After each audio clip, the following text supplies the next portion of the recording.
Moin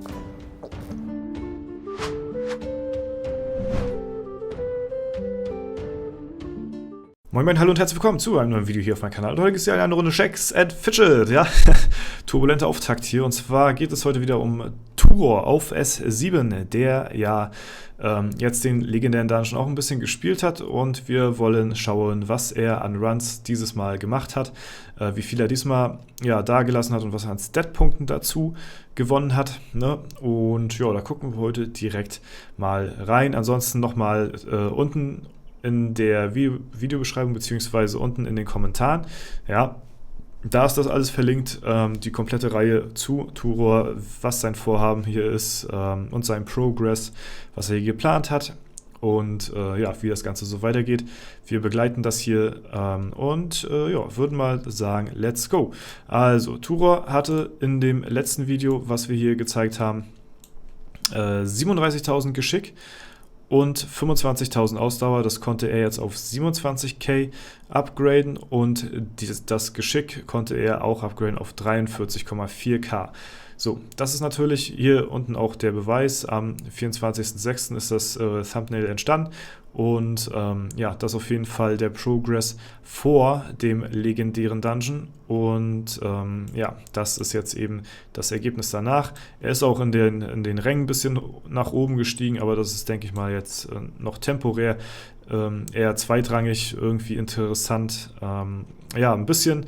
Er wird wahrscheinlich sein komplettes Gold in Geschick reingeskillt haben, weil wir sehen hier, dass sowohl der Glückswert als auch der Ausdauerwert jeweils um 2k gestiegen sind. Das, denke ich mal, hängt damit zusammen, dass er ein neues Equipment am Start hat.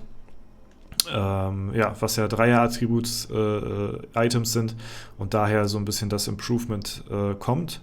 Und der Geschickwert eben daher, dass halt eben ja, Items plus halt eben noch das, was eben verdient wurde. Und da will ich euch gleich nochmal den Screenshot zeigen, den mir Turor gesendet hat. Ansonsten seine Basiswerte jetzt momentan bei 13,7k und 3,5k in Ausdauer. Ne? Und jo, zur letzten Folge nochmal ein bisschen zur Ergänzung, da die ja, glaube ich, ein bisschen länger gehen. Ich hatte das erst zum Ende gesagt. Natürlich will Turor erstmal oder hat das Ziel, bis zur Edelsteinmine sich ja quasi ja, wie sage ich am besten? Also er hat das Ziel auf jeden Fall, erstmal bis zur Edelsteinmine zu kommen und das Ziel, dass die Edelsteine dort, bei der Edelsteinmine ist er schon, Digga, ich bin heute nicht auf Zack hier, dass dort die Edelsteine halt 10 Millionen pro Edelstein geben. So, ne, das ist das, was ich sagen wollte und damit kann er sich ja dann quasi für ein Edelstein ist dann ein Skillpunkt wert und damit möchte er sich dann in Zukunft seine Gold-Einkommensquelle verschaffen. Ne, das ist aber erstmal bis dahin und ich hatte im letzten Video gesagt, sein Ziel ist 612 zu erreichen, weil ab da an gibt dann eben der Greifendrache, wenn man den liest, gibt der 10 Millionen, das heißt, der gibt dann auch einen Skillpunkt und ein Greifendrache oder ein Drachengreif, je nachdem, was man spielt, ist halt eben ein bisschen günstiger als Edelsteine zu skippen. Ja, hier kostet das dann quasi, ein Skillpunkt kostet dann hier quasi 25 Pilze, also 10 Millionen kosten 25 Pilze und ich glaube ein Edelstein-Minen-Skip auf der Stufe kostet dann, glaube ich, irgendwas zwischen 30 und 40 Pilzen oder so. Also ist auf jeden Fall teurer und deswegen ist natürlich das langfristige Ziel 612, aber bis dahin möchte er erstmal sich mit Edelsteinminen dann die Edelsteinen die Skillpunkte verschaffen. So, das ist das Ziel. So, jetzt zeige ich euch mal den Screenshot, den er mir gesendet hat. Und zwar hatte er diesen Dungeon 212 Runs gemacht, also nicht allzu viel wie letztes Mal, ja. Und hat hier 5,2 Milliarden Gold gefarmt. Also diesmal hat er in diesem Event auch wieder mehr Skillpunkte gefarmt als ich auf meinen Main. So, das muss man sich immer mal auf der Zunge zergehen lassen. Und dazu kommen ja dann auch noch die Legendary Items, die ja auch nochmal ordentlich Gold bringen und halt eben auch noch die Gegenstände, die man alle verkaufen konnte, weil es ja eben Hexen-Event war. Ne? Also diese 5,2 Milliarden ist das, was durch den Dungeon verdient wurde, plus halt eben nochmal Items und sowas alles, was ja nochmal den doppelten Goldwert gebracht hat. Und dazu deswegen ist er halt eben so heftig nochmal hier in den Skillpunkten aufgestiegen. Ganz interessant ist auch vielleicht auch die Pilzaufladung. Ja, die ist nochmal ganz neckisch nebenbei zu erwähnen. Ja, kann man durchaus mal machen. Also er hat da noch ein bisschen vorgesorgt. Erstmal für die nächste Zeit. Momentan hat er ja nicht viel zu tun, weil er ja immer noch nach wie vor in der Dungeon-Pause ist und deswegen gibt es hier auch nicht außerhalb von diesen krassen Events wie Leggy Dungeon oder auch Elevator, da hatte ich ihn jetzt glaube ich nicht großartig zu begleitet, gibt es ja abseits davon gar nicht mal so viel zu tun. Es lohnt sich nicht irgendwo viel Pilze reinzustecken, abseits der Events halt eben, ne, weil es da auch am meisten Gold gibt. Und so lange heißt es eben warten, bis halt er die Dungeons nimmt und sich dann eben zum Ziel nimmt, mit den Edelsteinen seine Skillpunkte zu pushen. Ne?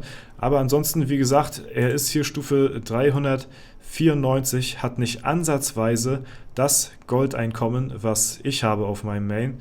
Und ich habe, glaube ich, auf meiner Stufe hier, ich habe natürlich nicht ansatzweise so viele Runs gemacht, aber ich glaube, was hatte ich nachher gehabt, so um die 4 Milliarden Gold oder so habe ich gehabt auf meinem Main. Ja, und ich habe, glaube ich weiß gar nicht, wie viele Runs ich nachher gemacht hatte. 40 oder so? Ja, ich habe es nicht ganz genau auf dem Schirm. Auf jeden Fall haben wir so um die 4 Milliarden Gold gemacht, was ja schon mal, ich glaube, zwischen 3 und 4 Milliarden. Ich bin mir jetzt nicht mehr ganz sicher.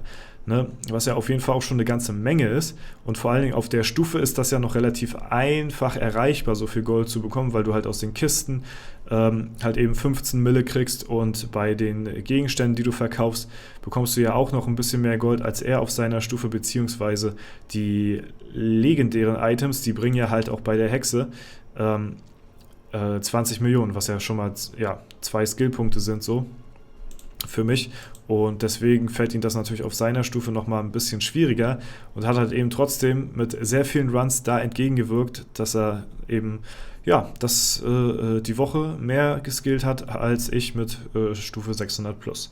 So, das ist immer sehr beachtlich und ich möchte nicht wissen, obwohl doch, ich möchte eigentlich wissen, ja, ich bin eigentlich schon sehr, sehr heiß drauf, wenn es nachher auch wirklich dann in die heiße Phase geht und er halt wirklich Level erreicht, wo man wirklich nachher gut Gold verdienen kann. Ja, das ist jetzt noch nicht der Fall, das wird erst später der Fall sein und dann bin ich sehr, sehr, sehr, sehr, sehr gespannt auf die kommenden legendären Dungeons, was er dann hier reißen wird, was er dann hier für Skillpunkt-Ausraster hinlegt und wie viel ihm dann das nachher noch wert ist. Anhand der Pilze sehen wir ja, dass er noch ein bisschen länger spielen möchte. Ich weiß nicht, wie lange sowas hält bei ihm. Keine Ahnung, kann ich euch nicht sagen.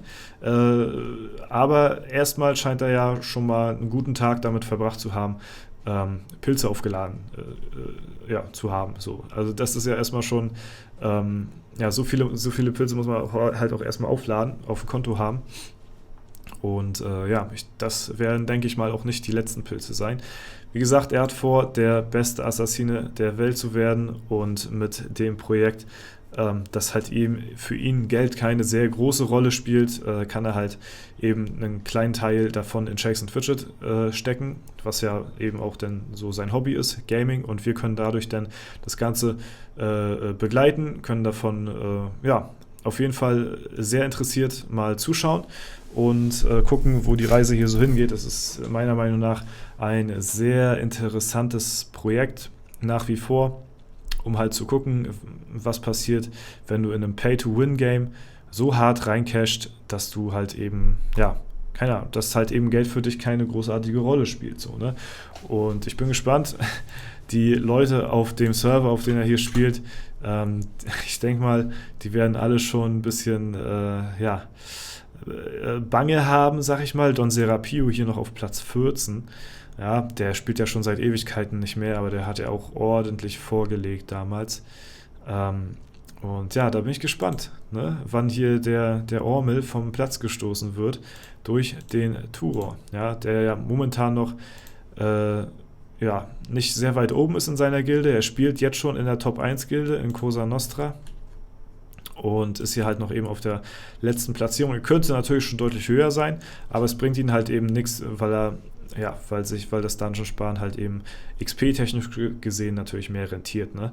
Und ja, das soll es auf jeden Fall dazu gewesen sein. Das waren die Fortschritte von Turor im letzten legendären Dungeon. Und deswegen würde ich mal sagen, ist das Video jetzt hier am Ende. Ich bedanke mich auf jeden Fall fürs Zuschauen.